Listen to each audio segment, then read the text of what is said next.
Ever wondered how a barren space can transform into a blooming garden in just a few weeks? Imagine the metamorphosis of a lifeless plot into a vibrant oasis of blossoms. Here's a fun fact. Did you know that a well-maintained garden can significantly increase the value of your property? Or that tending to plants can provide a great boost to your mental health? Intriguing, right? Stay tuned to find out how you can create your own flower garden from scratch. Imagine the satisfaction of seeing your first flower bloom, grown from your own hands. To start your journey into flower gardening, there are a few essentials to keep in mind. First, location is key. A spot with at least 6 hours of sunlight each day is ideal for most flowers. Next, prepare the soil. A fertile, well-drained plot is what your flowers need to thrive. Enriching the soil with organic matter can improve its quality.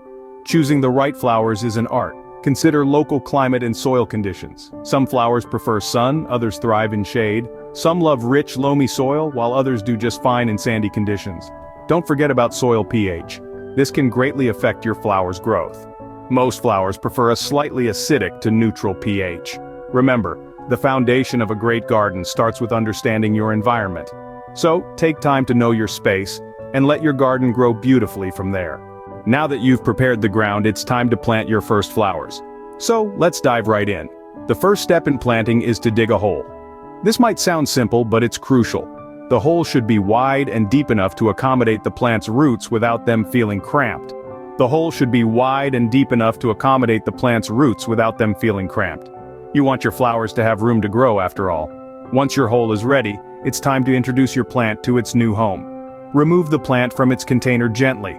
Be careful not to damage the roots. If the roots are tightly wound, loosen them up a bit. This helps the plant to better establish itself in the soil. Next, place the plant in the hole.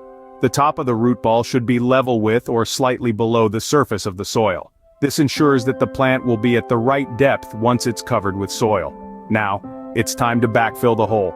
Use the soil you removed when digging the hole to cover the roots of the plant. Tamp the soil gently around the base of the plant to remove any air pockets. But remember, you don't want to compact the soil too much. It should be firm but still loose enough for water to move through. And speaking of water, give your newly planted flower a good soak. This helps to settle the soil and kickstarts the plant's adaptation process to its new environment. As you continue planting, remember to pay attention to spacing. Each flower needs its own space to grow and thrive. Overcrowding can lead to competition for resources and may hinder growth. To determine the right spacing, consider the mature size of the plants. You don't want your garden to become a jumbled mess where one plant overshadows the other. A good rule of thumb is to leave enough room for each plant to reach its full size without touching its neighbors. And just like that, you've planted your first flowers. But the journey doesn't end here. Watering isn't just about keeping your plants hydrated, it's an art. Think of it this way, you're not just splashing water around, you're delivering a life-giving elixir. The right amount at the right time can make all the difference. Too much can be just as harmful as too little. The key is to water deeply and infrequently, encouraging roots to reach down into the soil. A good rule of thumb is to deliver an inch of water per week, including rainfall. Timing is vital. Early morning is the ideal time to water your garden. The temperature is cooler, which means less evaporation, and it gives the plants time to absorb the water before the heat of the day. If morning isn't feasible, late afternoon is a good second choice, but try to avoid watering in the evening to prevent potential overnight fungus growth. While watering is important, maintenance practices like pruning and weeding are equally crucial. Pruning helps to improve the plant's shape and encourages flowering. It's best to prune right after blooms have faded. But remember, not all plants are pruned the same way, so it's wise to do a little research on the specific needs of your flowers. Weeding, on the other hand, is a task that no gardener enjoys but is essential for a healthy flower garden. Weeds compete with your plants for water, nutrients, and sunlight. Regular weeding keeps them in check.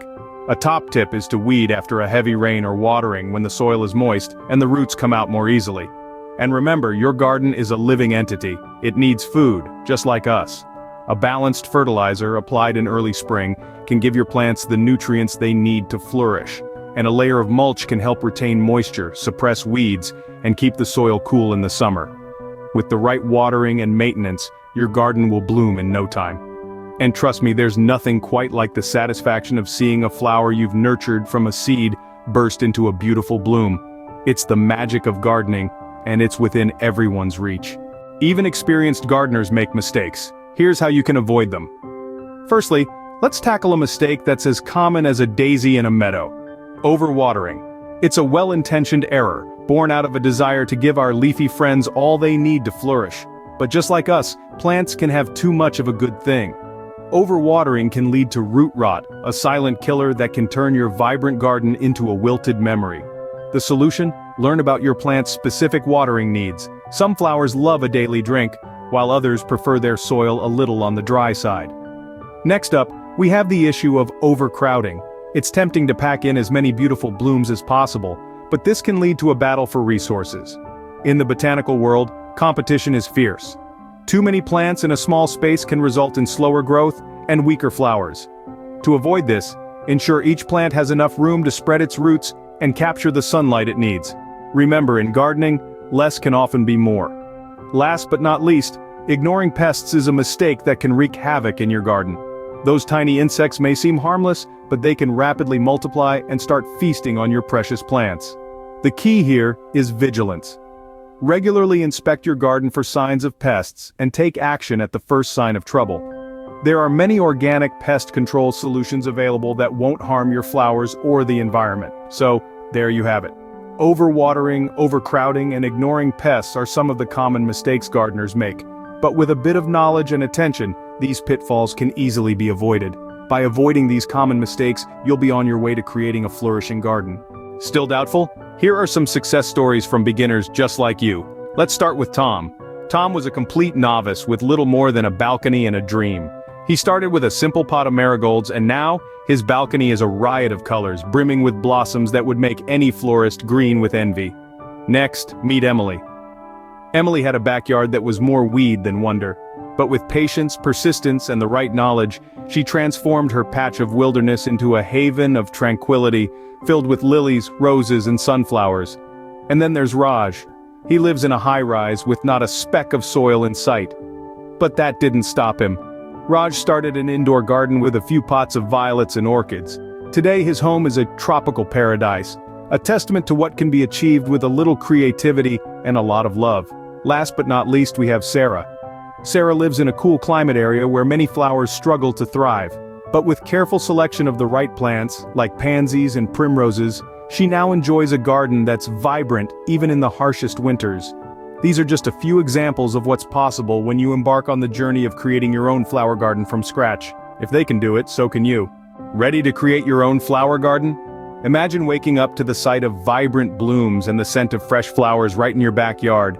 Gardening isn't just about the final result, it's a journey of connecting with nature, nurturing growth, and reaping the rewards of your patience and care. Let's not forget the numerous benefits of gardening. It's therapeutic, it's a great form of exercise, and there's nothing quite like the satisfaction of seeing the fruits, or rather flowers, of your labor. Plus, it's an environmentally friendly hobby that can make your home more attractive and potentially increase its value. So why wait? Grab your gardening gloves, your watering can, and your favorite seeds, and let's get started. It's time to turn that bare patch of ground into a blooming paradise. Remember, every garden started from scratch, just like yours will. Start your flower garden today and see the transformation. Don't forget to subscribe for more gardening tips and tricks.